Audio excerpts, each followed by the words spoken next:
Production. The views expressed do not necessarily represent those of the station or its advertisers, although we think they should. But that's the opinion of America Matters Media. Vote for me and I'll set you free. Freedom is just another word for nothing left to lose. Come together right now over me. All right, folks, you certainly know what that theme song means by now. That's right. It's time for another episode of America Matters. I'm your host, Leo Zacky, with Eddie Floyd. And today is Monday, April 21st. It's 12:05 p.m. And I want everybody to say welcome to everybody who's joining us today on 93.7 KPGF, as well as all of our listeners on AM 1060 there in the Reno area. And a big shout out, hello, welcome, and thank you to everybody out there who makes it possible for us on the Answer Network, the Salem Network, the Kevin Jackson Network, Radio for America, and AON Television. And to all our listeners out there all across the internet, whether it's on America Matters Media's Facebook page, where you can go and comment, or on the YouTube or Rumble channel, Zacky Radio. We'd love to hear from you getting involved in today's show. I hope everybody had a wonderful weekend and a wonderful Easter. I know I did. It was a lot of fun. Eddie, did you have a good time? I had an absolute great time.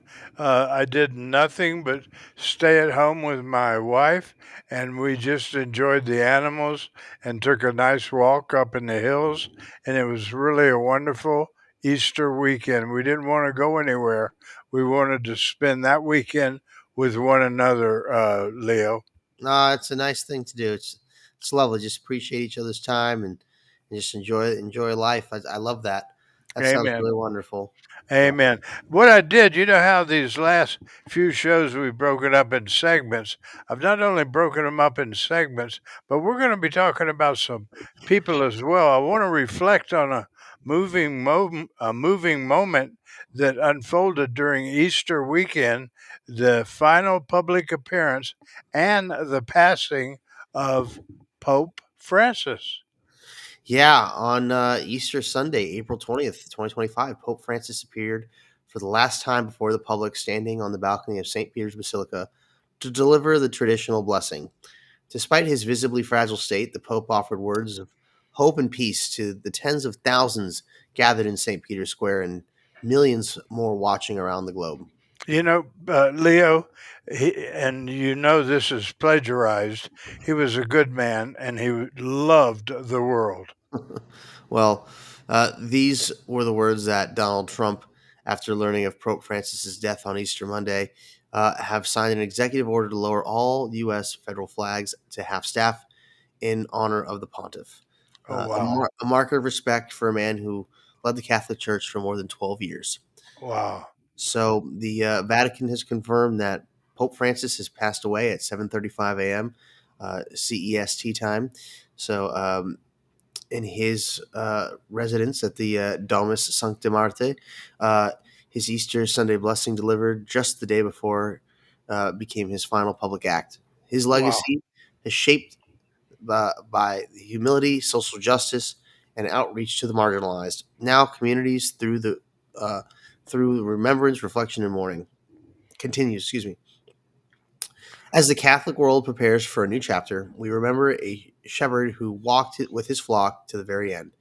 From Rome to Washington and beyond, the outpouring of love and honor stands as a testament to a man who changed lives, perhaps even history.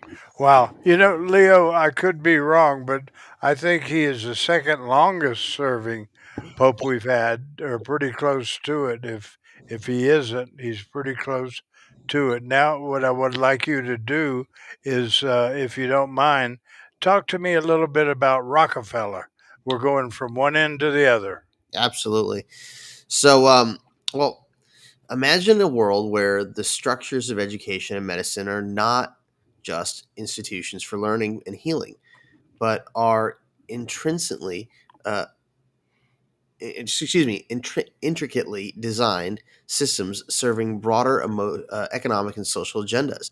Right. And this is very true. It's a lot of interesting stuff here. So let's delve into this perspective, beginning with the widely discussed viewpoint featured in this video clip. So we'll All right. real quick.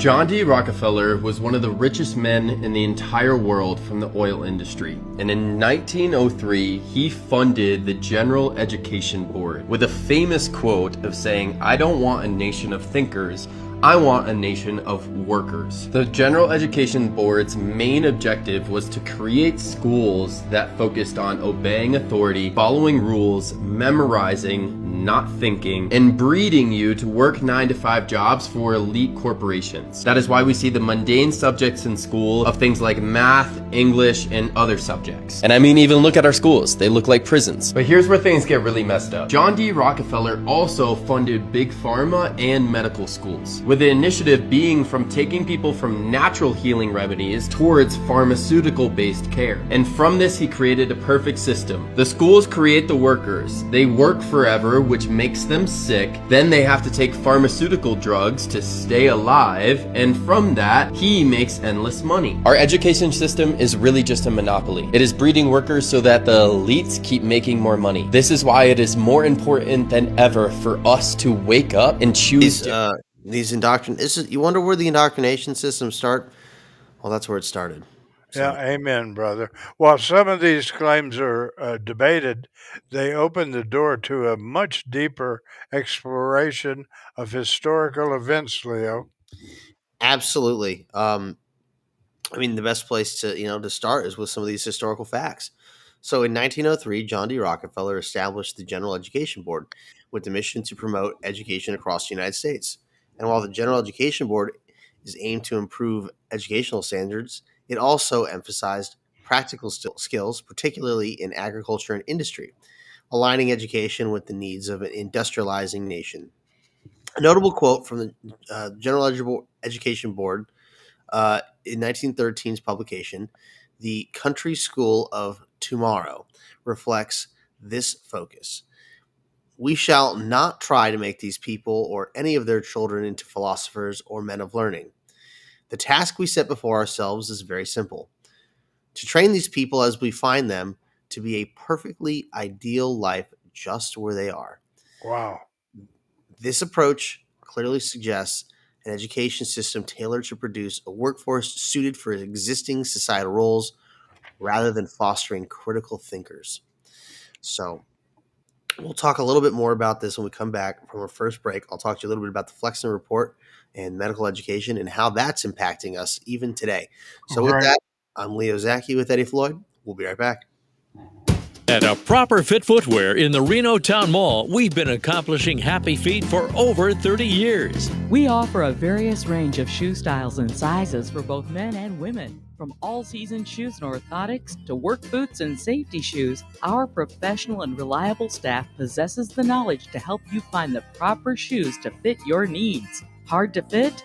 Hard to find? A Proper Fit Footwear is here to give our customers happy feet. We make people aware of potential foot problems as we're sizing their feet, suggesting the right arch support, and guiding them to the proper shoes for their needs. Stop by A Proper Fit Footwear at 4001 South Virginia Street in the Reno Town Mall today, and allow the owner Mike Jones and our fabulous staff to find the perfect pair of shoes tailored to your specific needs. A Proper Fit Footwear in the Reno Town Mall, the home of happy feet, where comfort and your feet meet.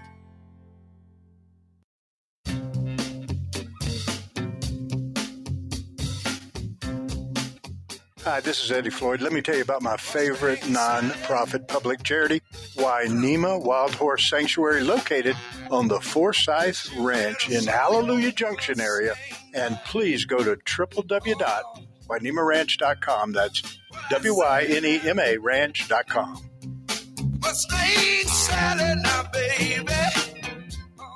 Looking to buy or sell your home? Not sure where to start? The Sierra Nevada Realtors Idea Committee is hosting their bilingual homebuyer seminar, New Year, New Home, on Saturday, April 22nd at 300 South Curry Street in Carson City, 10 a.m. to 1 p.m. The seminar will be presented in both Spanish and English. To reserve your seat for the seminar or to learn more about this event, go to snr.realtor/events. Saturday, April 22nd at 300 South Curry Street. At A Proper Fit Footwear in the Reno Town Mall, we've been accomplishing happy feet for over 30 years. We offer a various range of shoe styles and sizes for both men and women. From all-season shoes and orthotics to work boots and safety shoes, our professional and reliable staff possesses the knowledge to help you find the proper shoes to fit your needs. Hard to fit? Hard to find? A Proper Fit Footwear is here to give our customers happy feet. We make people aware of potential foot problems as we're sizing their feet, suggesting the right arch support, and guiding them to the proper shoes for their needs. Stop by A Proper Fit Footwear at 4001 South Virginia Street in the Reno Town Mall today, and allow the owner Mike Jones and our fabulous staff to find the perfect pair of shoes tailored to your specific needs. A Proper Fit Footwear in the Reno Town Mall, the home of happy feet, where comfort and your feet meet. Want to expand your advertising dollar? Sponsor this or any America Matters program by calling 775-827-8900, extension 2. Now back to the show. All right, folks, we are back with America Matters. I'm Leo Zacky with Eddie Floyd, and in the booth there making it happen for us is Graham Baron Mingus. We're glad to have him with us today.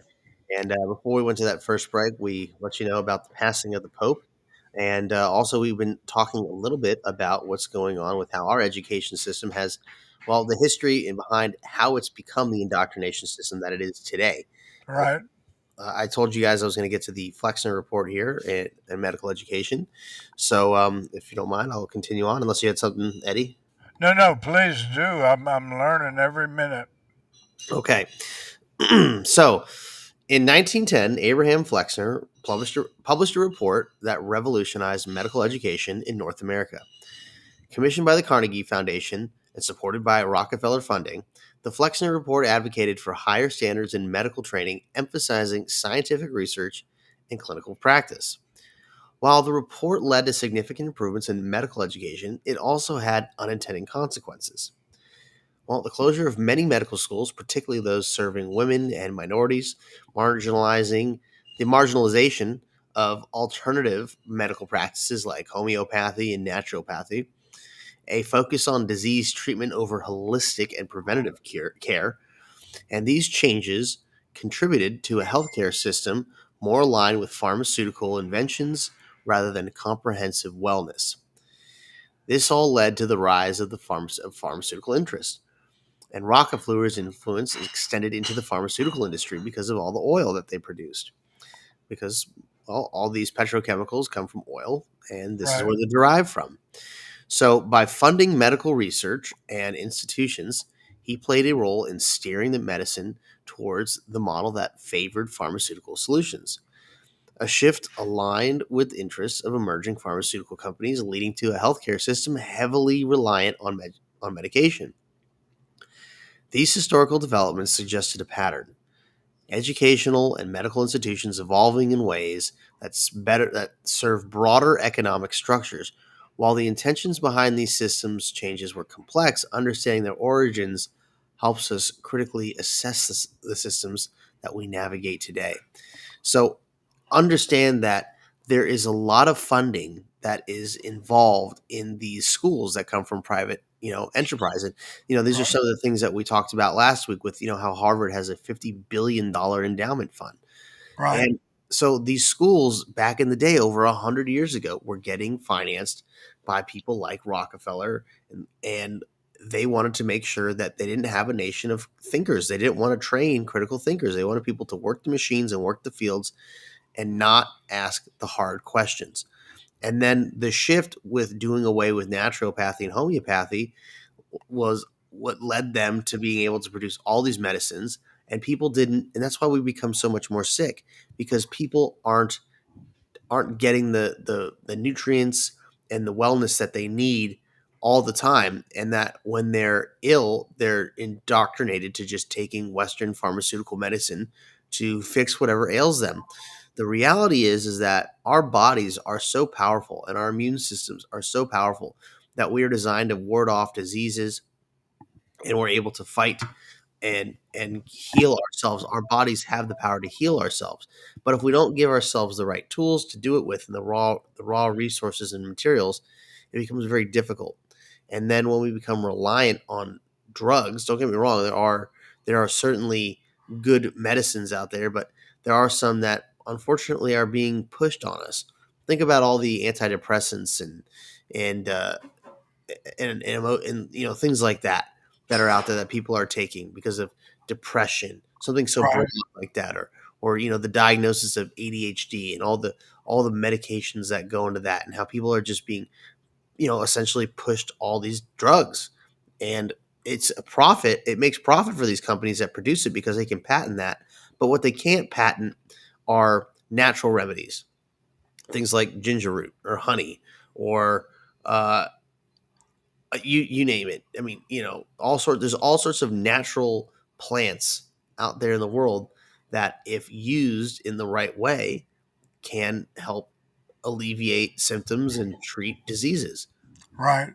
And not we makes us not fall victim to the pharmaceutical companies and follow the dollar, Leo. Right. Well, that's the one thing that you always have to do is follow the dollar. We just get too easily wrapped up in this because so many folks just are indoctrinated because of the schools. And I understand that. I understand that there is Western medicine that does do a good job, but it's more than that. It's the fact that they have essentially erased the whole concept of natural medicine and allowing your body to be the thing that heals you. That's the issue. I couldn't agree with you more. As a matter of fact, I've had several surgeons over the last 47 to 49 years all tell me the same thing. If we leave our bodies alone, more than likely it'll heal itself. Right, but even all these pharmaceutical inventions have devolved into other things, like the creation of all these weed killers, like things like Roundup, glyphosate, all the things that they spray on our crops, right? Or the way that they've been manipulating our food's genome with CRISPR technology, and how it's they've got basically antifreeze in tomatoes. The poisons that we continue to consume instead of consuming whole natural foods are what's leading us down this path of disease in this country. Right. And around the world for that matter. Yeah, and you travel the world. Would you not say, and I'm putting you on the spot here, but would you not say that Americans are the least healthy of any nation there is out there, Leo? I mean, I'm sure there's some African countries that are faring far worse, but when it comes to the first world, yeah, America has a huge problem. We have a ton of food. We don't have to worry about food here in this country. We don't have to worry about, too much with cleanliness in this country, but we have obesity and high rates of disease. Now, in places like Europe, where they have much stricter standards on what can be in food, even those are still over there being eroded every day. I mean, apparently now they can include 4% of flour can contain mealworms in it. But I mean, there's all sorts of degradation that happens with that. But yes, the standards are traditionally higher in European countries than they are in America for food. You can even see this with the difference between the eggs, like just the color of the yolks, for example. Here in America, you crack open an egg, you're going to have a yellow yolk. In Europe, you crack open an egg, it's going to be a very deep orange. Right. Like we have at the ranch, nothing but orange yolks at the ranch because they're if you will, they're out feeding on bugs and stuff. Right. Eating natural things. Right. Being fed, organic quality, feed. There's all sorts of things that can be done to achieve that in poultry. But I mean, the fact of the matter still stands is that we are being poisoned. And this all derives back to how our education system is being financed, because they hold the bag of money and they say, if you want the money, you're going to teach what we want you to teach. And because they have that much level of control, when the kids graduate and they become, members of society, they have now been indoctrinated with the Rockefeller education that's been put upon them, and they operate under those directives that they have been instructed with. And so you lose the outside the box thinking, you lose the naturopath, you lose the homeopath, you lose the concept that, I can actually just I can go out into my yard and grab a couple of different weeds or herbs, mix them into some sort of combination, and they'll alleviate my cold or they'll alleviate my pain. There are things out there that exist, and because they're not patentable, this is why they push this kind of education, because they can't patent living things like that are found naturally in the wild. But they can patent pills, and they can patent surgeries, and they can patent modified genetic crops. They can do all that. They can patent all those things. And don't get me wrong, like absolutely surgery and medicine in certain situations is absolutely a necessary thing. Don't get me, I'm not poo-pooing that modern medicine is a bad thing. I'm just saying that people are being instructed and indoctrinated to operate in this mindset of thinking instead of the whole, like I said, the outside the box, the philosophers that Rockefeller doesn't want created. Right. I'm not so sure we weren't better off with a medicine man than we are with some of the doctors that I'm looking at today, Amazing. Or, I mean, yeah, right? I mean, how far do you have to look to see the issues? I mean, like Dr. Fauci, hello? Yeah, seven right now. There's 7 arrest warrants out for him for medical. Now listen to this: medical terrorism. I've never heard that term before. Well, I mean, that's what was going on. I mean, if anybody out there disagrees, please text in 775-384-4444 or comment on any one of the live streams, whether it's Facebook or YouTube or Rumble. We want to know what you think, but he's certainly a medical terrorist. I mean, even before this whole COVID scandemic, folks, remember he was pushing AZT? Oh, yeah. For AIDS? How'd that turn out? Yeah, exactly. Freddie Mercury's dead because he kept taking it, but Magic Johnson's alive because he said it made him feel terrible and he stopped taking it. That's right. But that's because Magic Johnson said, well, if I'm going to die anyways, I'd like to die comfortably. Amen. Amen, brother. And guess what? He's alive and well. Yep. Alive and well. And Freddie Mercury, a great talent, with the indoctrination system that education's put, stuck with taking the medicine, and now he's gone. Think about it. All the people that were intubated during the whole scamdemic, almost 100% of the people that were intubated died on those intubators. But that's the Western medicine. No, you can't. And even though ivermectin is a Western medicine, but there's no patent on it, right? Because because so much time has elapsed that the pharmaceutical companies can't make money on it. So that's why they're pushing things like remdesivir, which was killing over 50% of the patients it was given to.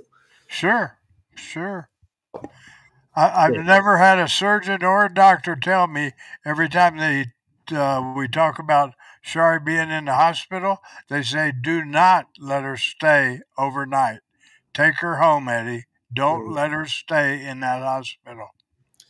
Yeah, it's a shame that so many are so indoctrinated, but you have the power to free yourself and liberate your mind.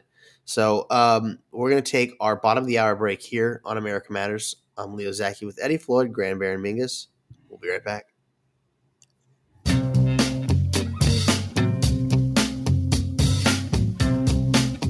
Hi, this is Eddie Floyd. Let me tell you about my favorite non-profit public charity, Wainema Wild Horse Sanctuary, located on the Forsyth Ranch in Hallelujah Junction area. And please go to www.wainemaranch.com. That's WYNEMA ranch.com.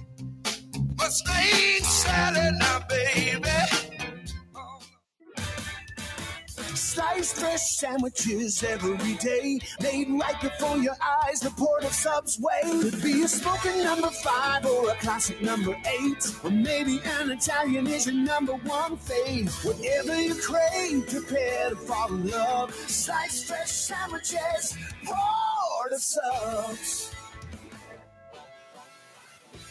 The grilled chicken melt at Port of Subs will warm up your winter with savory grilled chicken and your favorite melty cheese on fresh-baked pepperoncini pepperjack bread. Topped with all your favorite veggie toppings and sauces. Bundle up with savory Cool Ranch Doritos, a refreshing Sprite, and a classic chocolate chip cookie for a hearty meal that'll leave you feeling oh so satisfied. Available for a limited time at your neighborhood Port of Subs or order at portofsubs.com or on our mobile app. Port of Subs, we're slicing up the quality you crave.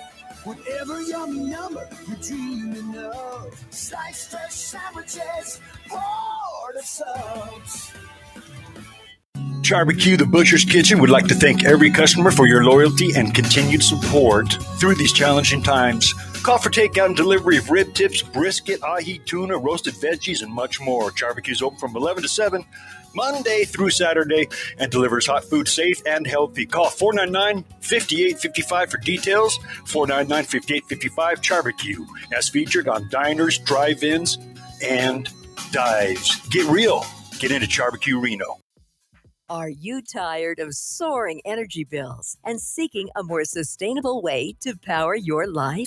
Look no further than Sunrise Energy Consulting. We specialize in personalized solar solutions designed to lower your costs and provide energy independence. Our experienced team will guide you through every step of the process, from initial consultation to seamless installation and continued support, ensuring a hassle-free transition to clean, renewable energy. Join the solar movement today and take control of your energy future. Call or text us at 775-340-0162 to schedule your consultation. For more information, visit our website at www.sunriseenergyconsulting.com. Let's illuminate a greener tomorrow together.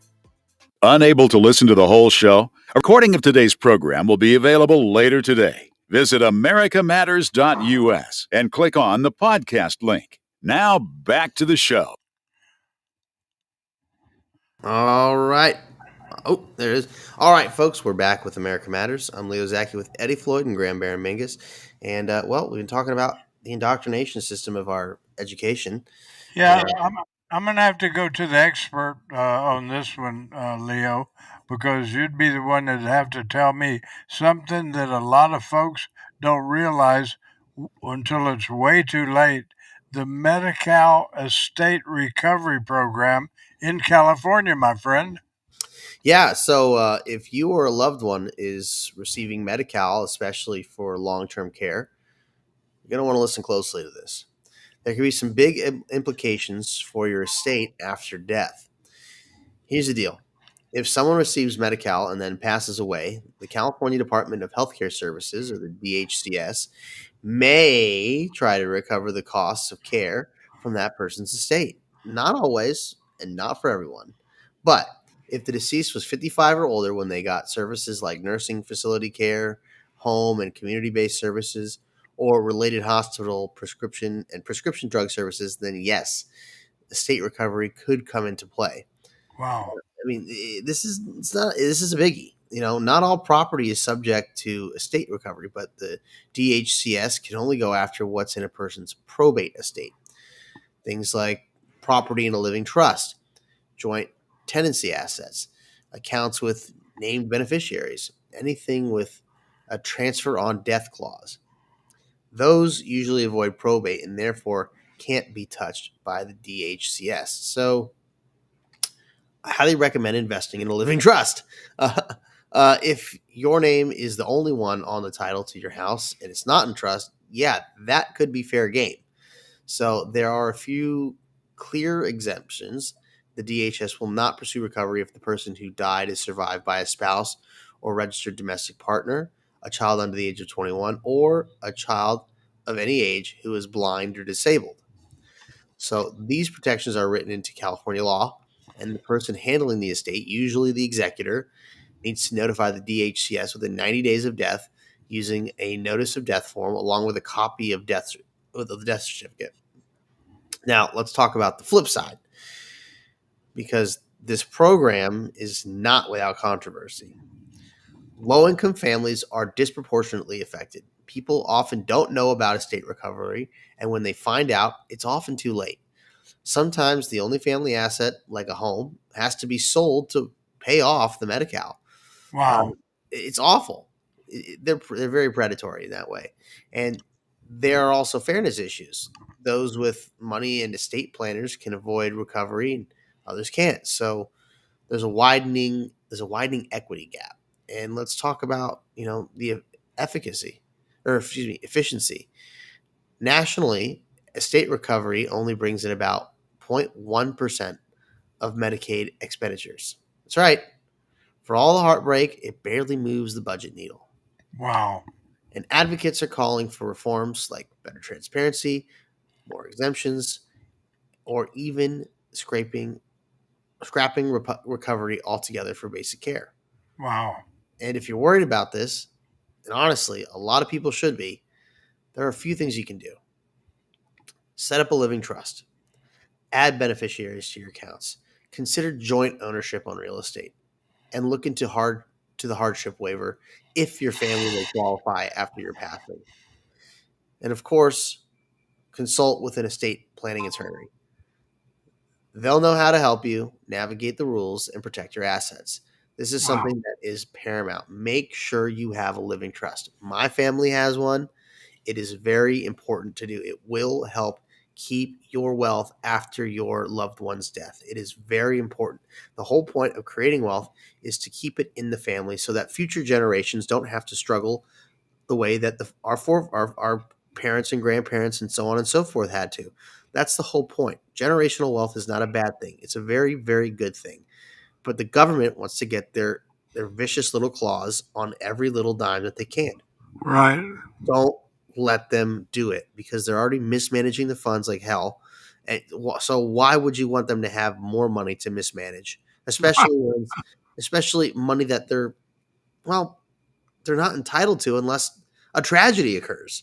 Right. It's so predatory. It's disgusting, isn't it, Eddie? It's unbelievable. Leo, for anyone who lives, drives, or does business in California, you're driving into upcoming shutdown of the Benicia refinery, scheduled for April 2026, and what that really means for gas prices, fuel supply, and your wallet, my friend. Yeah. Well, I think it's the Benicia, Benicia. Sorry, the Valero Energy Company has announced its intentions to idle, restructure, or cease operations at its Benicia refinery by the end of April 2026. This decision is influenced by increasing regulatory pressures and operational costs in California. Surprise, surprise. The refinery processes approximately 170,000 barrels of crude oil a day and employs over 400 workers. Wow. California consumes about 33 million gallons of gasoline every single day. The Benicia refinery handles roughly 22% of the state's refining capacity. So when it shuts down on April 26, we're losing about 6.2 million gallons of gas a day. Unbelievable. Isn't that wild? It's unbelievable. I mean, but this is California, folks. This is what happens when you have too much regulation, not enough industry understanding, not enough understanding of how markets work, and these pie in the sky woke environmental nonsense that gets in the way and inhibits business. I mean, think about it: 170,000 barrels of oil, and just so you know, a barrel is 55 gallons, and so we're talking about something that makes 6.2 million gallons of gasoline a day. A day in a state that needs 33 million gallons of gasoline. That's a huge, huge impact. I mean, you're talking, what is that, like nearly 20%, or is that like 16, 18% of all the gas that's needed a day in California? That's right. Closer to 18%. You're right, Leo. Yeah. It's crazy. It's so crazy that they would want it, that they're being put in this position where it's not financially viable, even though it's 100% necessary for the operation of the state. And I guarantee you, folks, if that oil refinery shuts down, you think gas is expensive now? Huh, you just wait. Whoa. So, I mean, but imagine if they have to, even if they don't like totally pull the plug on it and they just idle it, the operations won't be going on there. It's not like, and here's the thing: when you shut a facility down temporarily, you still have to. There's still a lot of money that goes into shutting it down, and then there's a lot more money that goes into essentially taking it out of mothball. and getting it back up to operational standards. Right. And it takes time. This isn't a light switch. It's not just like turn it off, turn it on. Big operations like this have so much going on. There's so much logistical chain disruptions that will take place if this happens. There's so much money that moves around industries, especially ones of this scale, that the consequences are felt far and wide. Wow. And I'm still trying to swallow, if you will, April 2026, you'll be losing about 6.2 million gallons of gas a day. That's unheard of. Yeah. I mean, it's a lot, you know. But here's the thing. Like, if California had pipelines bringing in gasoline from other states, we'd be fine. But they'd be cheap. They're fast and incredibly efficient. But no. Environmentalists won't allow us to have that kind of stuff because God forbid, right? God forbid we did the right thing, because these people are so indoctrinated with the concept that this carbon dioxide and monoxide that comes out of your tailpipe in your vehicle is what's killing the planet and melting the ice caps and drowning the penguins and polar bears. It's just not the case. I'm sorry, folks. That's not the big issue here. And it's not we Americans that are so horrible. In fact, we do a really good job of being environmentally conscious. But guess what? There's a lot more people in this world than just America or Europe. The big issue is pollution. Pollution as in the form of toxic exhaust from factories, the pollution in the form of plastic waste in our waterways, and the poisoning of our fresh water sources, and the poisoning of our oceans. Well, that's happening in the developing world. That's happening because of countries like China.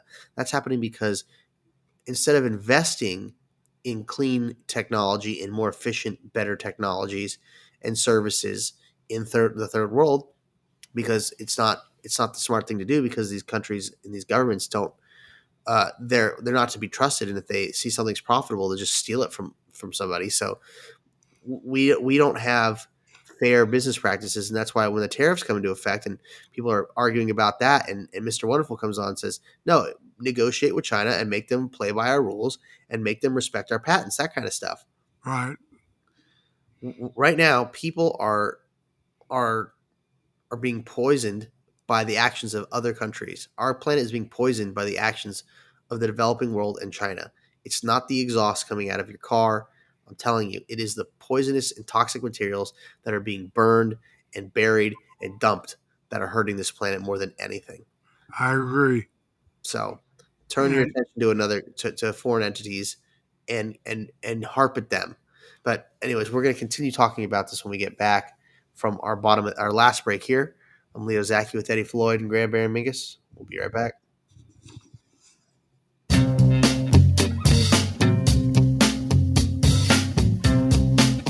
Hi, this is Eddie Floyd. Let me tell you about my favorite non-profit public charity, Wainema Wild Horse Sanctuary, located on the Forsyth Ranch in Hallelujah Junction area. And please go to www.wainemaranch.com. That's WYNEMA ranch.com.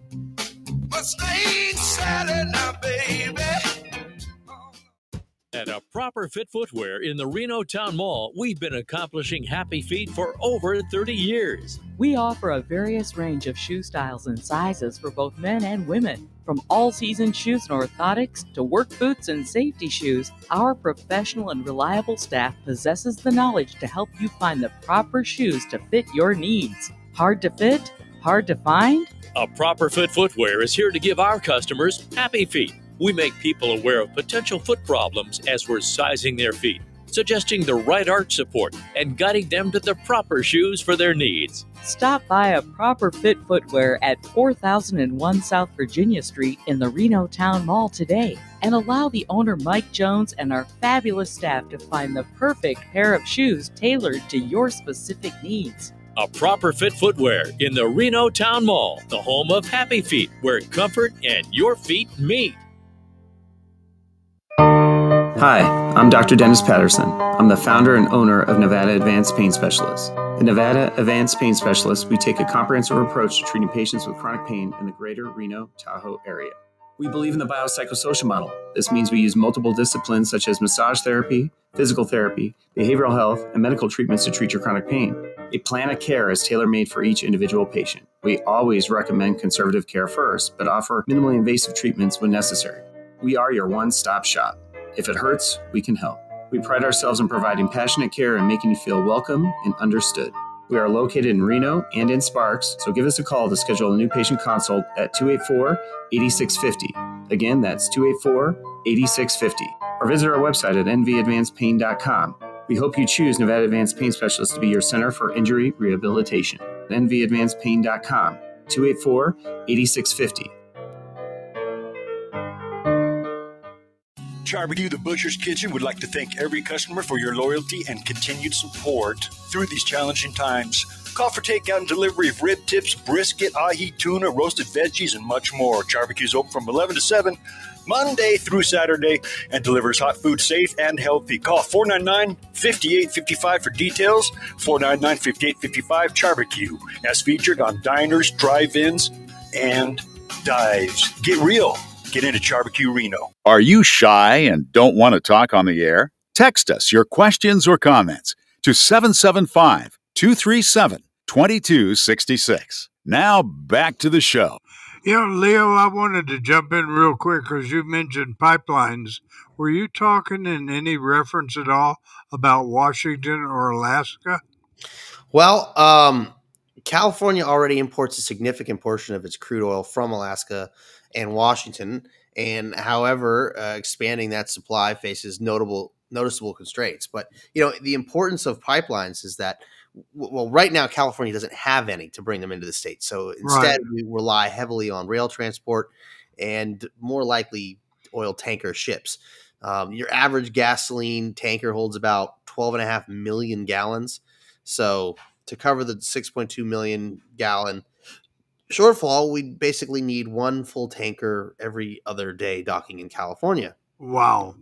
So right now, I mean, the dynamics for the supply are in 2024, Alaska, California refineries received approximately 67.9 million barrels of crude oil from Alaska, accounting for about 13% of the state's total crude oil receipts.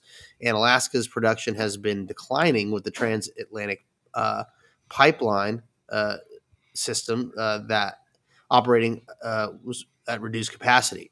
And while in Washington, their refineries have a combined capacity of 637,700 barrels a day. So while Washington exports some refined products to California, its capacity is largely utilized for regional demands, including supplying Oregon and British Columbia. So while the Washington exports our refined products to California, its capacity is largely utilized for regional demands, including the supply, like I said, Oregon and British Columbia. Wow. So, I mean, wouldn't it be great if we could just produce it here? It's almost like we have oil in California and the infrastructure in place to essentially do that, but for some reason they don't want us to do that. So the thing is there's a lot of constraints on increasing the supply. So the production limits in Alaska are things like the declining oil production up there, as well as Washington's near full refinery utilization. They limit the potential increase in exports to California. And then you have the logistical challenges. So transporting additional crude oil from Alaska involves long shipping routes and potential quote-unquote environmental risks. And Washington's infrastructure is optimized for its current supply chains, and significant changes would require substantial investment. This is what I was talking about with the logistics. It's like, this is what happens when you shut down a plant. So the other big obvious hurdles are regulatory environmental things. So California's stringent environmental regulations and its transition towards renewable energy sources, and many are not supported or increased reliance on fossil fuels from the state. So while Alaska and Washington contribute to California's energy supply, their ability to increase exports is constrained by production capacities, logistical challenges, and environmental policies. So right now, Californians are paying about $4.80 to $5 a gallon Depending on where you are, I'm paying $5.80 at the end of my street. Wow. So I try not to fill up there right now. But with the shutdown and the imports and the taxes stacking up, experts say prices could rise by as much as $1.80 a gallon. Oh, $1.80 more. unbelievable. So let's break that down. The state excise tax, right? Right. Well, it's automatically going up on July 1st, which is it's going to probably go up to about 63 additional cents a gallon. Wow, that's a lot. That's not good. Then you have the cap and trade things, and those adjustments are coming, and they're just going to cost us more. And then you have low carbon and fuel standards, so that adds another 60 to 65 cents a gallon right there. Unbelievable. So you put that together, we'd be looking at around prices of at least $6.60 a gallon, if not more. Whoa. So, I think you better buy one of our horses at the Wainema Ranch, Leo. that's pretty funny, Eddie. I totally understand why that would be. It's almost seemingly necessary, but that's kind of what they want. They want us out of cars because they're crazy like that. It'd be perfect. Yeah. Horses would be perfect for a 15-minute city, right? Right. Or is that unfair and unethical to the animal? Right. So- Let me ask you this, okay? The escalating energy demands of data centers in our increasingly digital world, and I'm talking about energy for data centers, Leo. Yeah, well, here let's start this off with a clip from a recent discussion that highlights the urgency of this matter. Okay. What we need from you, if I may say that directly, is we need energy in all forms. Renewable, non-renewable, whatever. It needs to be there, and it needs to be quickly. I and others are investing in things like fusion, which are incredible, but they're not going to arrive soon enough for the need. People are planning 10 gigawatt data centers.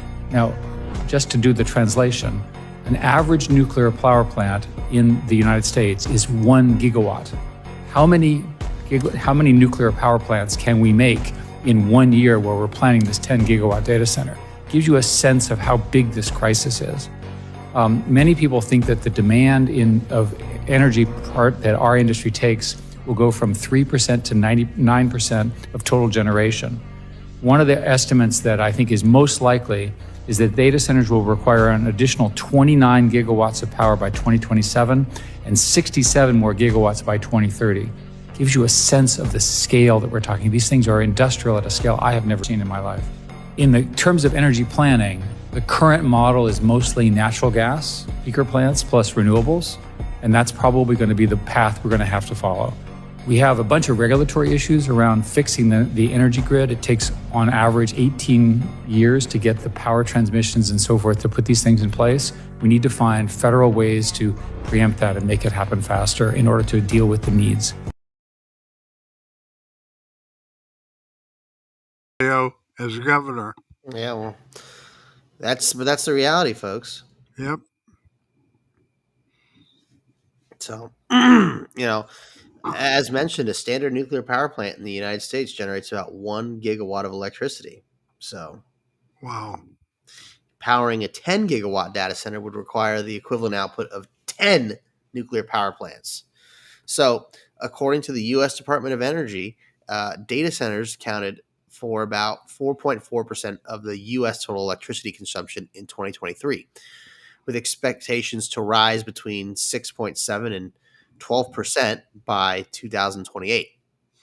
So Goldman Sachs research forecasts a 50% increase in global power demand from data-generated centers by 2027 and up to 165% by 2030.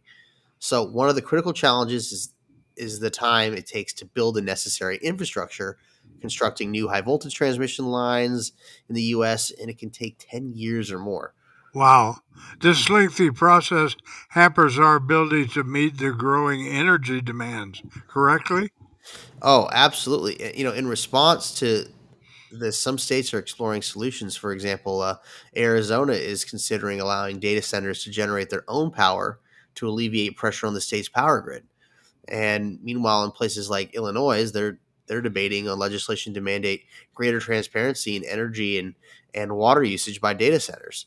So as we continue to embrace AI and data technologies, addressing the energy demand of data centers becomes an increasingly crucial point.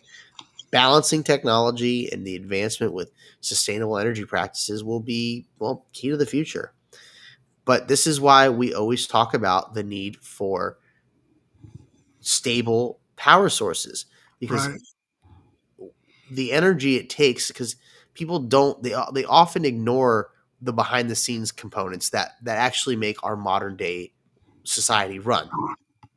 And if we don't have stable, significant sorts of power, then all the things that people have become accustomed to and expect aren't able to be there to provide the things that they want. And with this advancement in AI technology, I mean, when you talk about needing 10 gigawatts of power to operate these places, think about it. I mean, think about how advanced all this AI stuff is, right? These computers, these AI, they exist only because of electricity. And if we don't have the power for them, those technologies aren't going to be available. That's right. So, boy, I tell you, you got your hands full when you become governor, Leo. Well, I 100% believe that we need to have nuclear power. I've been talking about small modular nuclear reactors for a long time, and I do state this on my website. Yeah, I read that. In my energy on my energy video there, you can go to leozacky.com, go to issues, and check out that issues page where I talk, or you can go on the YouTube channel too, Leo Zacky for governor. You got to check that out, because I talk about how we're not at this concept of infinity renewable power. We still need oil. We still need to practice nuclear. And if we're ever going to get to fusion, like the gentleman mentioned in the video, cold fission, which is what you want, we still have to practice hot fusion. Right. So we're not there, but we're working towards it. So, well, I've read your website many times. I'd say you're working towards it, Leo. Congratulations. Thank you. That's why I've invested in companies like Astera and using carbon black material to help make this world stronger and more prepared for the digital age. So, anyways, thanks for joining us today, folks. This has been America Matters with Leo Zacky and Graham Baramigas. We'll see all of you tomorrow. Have a great rest of your day. For a nation under God.